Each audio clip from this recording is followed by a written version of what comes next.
राजा भोज किसी भी सूरत में सिंहासन पर बैठने का मुंह छोड़ नहीं पा रहे थे। छठे दिन फिर वे राजसी वैभव के साथ तैयार थे बैठने के लिए। तभी छठी पुतली रविभामा ने उन्हें रोक दिया। सुनो राजन, ये सिंहासन परम प्रतापी राजा विक्रमादित्य का है। क्या तुम उनकी दानवीरता और शौर्य का मुकाबला कर सकते हो? आओ, मैं तुम्हें उनकी महानता की कथा सुनाती हूँ।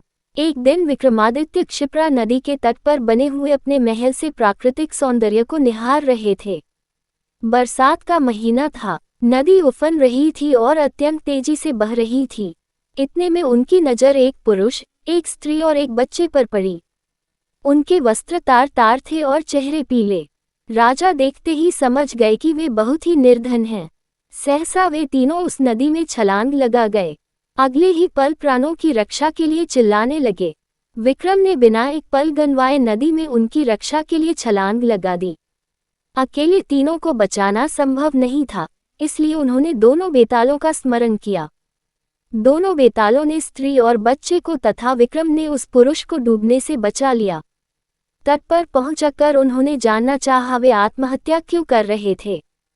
पुरुष ने बताया कि वह उन्हीं के राज्य का एक अत्यंत निर्धन ब्राह्मण है जो अपनी दरिद्रता से तंग आकर जान देना चाहता है। वह अपनी बीवी तथा बच्चे को भूख से मरता हुआ नहीं देख सकता और आत्महत्या के सिवा उन्हें अपनी समस्या का कोई अंत नहीं नजर आता। इस राज्य के लोग इतने आत्मनिर्भर हैं कि सारा काम खुद ही करते हैं, इसलिए उसे कोई रोजगार भी नहीं देता। राजा विक्रम ने ब्राह्मण से कहा कि वह उनके अतिथिशाला में जब तक चाहे अपने परिवार के साथ रह सकता है, उसकी हर जरूरत पूरी की जाएगी। ब्राह्मण ने कहा कि रहने में तो कोई हर्ज नहीं है, लेकिन उसे डर है कि कुछ समय बाद आतिथ्य में कमी आ जाएगी और उसे अपमानित होकर जाना पड़ेगा। राजा विक्रम ने उसे विश्वास दिलाया कि ऐसी कोई बात नहीं होगी और उसे भगवान समझकर उसके साथ हमेशा अच्छा बर्ताव किया जाएगा। विक्रम के इस तरह विश्वास दिलाने पर ब्राह्मण परिवार अतिथिशाला में आकर रहने लगा। उसकी देखरेख के लिए नौकर चाकर नियुक्त कर दिए गए। वे मौज से रहते, अपनी मर्जी से खाते पीते और आरामदेह पलंग पर सोते। किसी चीज की उन्हें कमी नहीं थी, लेकिन वे सफाई पर बिल्कुल ध्यान नहीं देते। जो कपड़े पहनते थे उन्हें कई दिनों तक नहीं बदलते। जहां सोते वहीं थूकते और मलमूत्र त्याग भी कर देते। चारों तरफ गंदगी ही गंदगी फैल गई। दुर्गंध के मारे उनका स्थान एक पल भी ठहरने लायक नहीं रहा।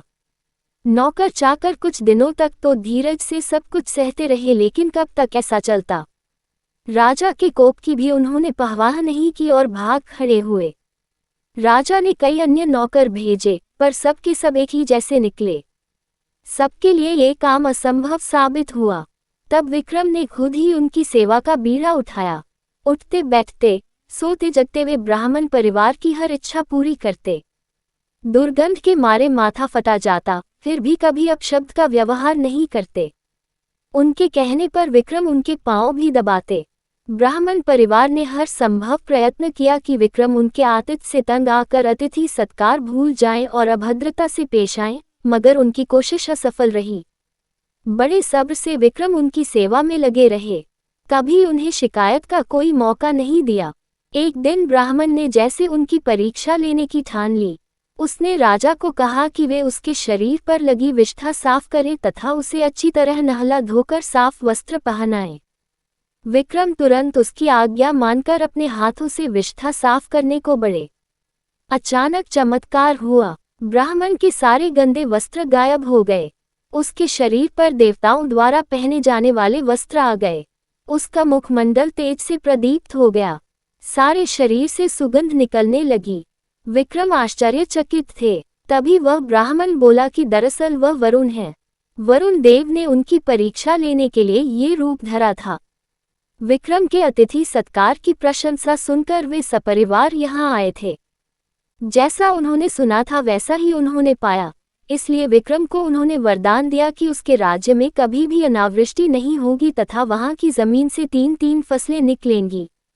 विक्रम को वरदान देकर वे सपरिवार अंतर्ध्यान हो गए। इतना कहकर रविभामा बोली, बताओ राजन, क्या तुम में इतना धैर्य है कि इस तरह से किसी का आतिथ्य सत्कार कर सको? राजा भोज असमंजस में पड़ गए और बिना कुछ कहे अपने कक्ष में लौट गए। अगले दिन सातवीं पुतली कौमुदी ने रोका राजा भोज का रास्ता।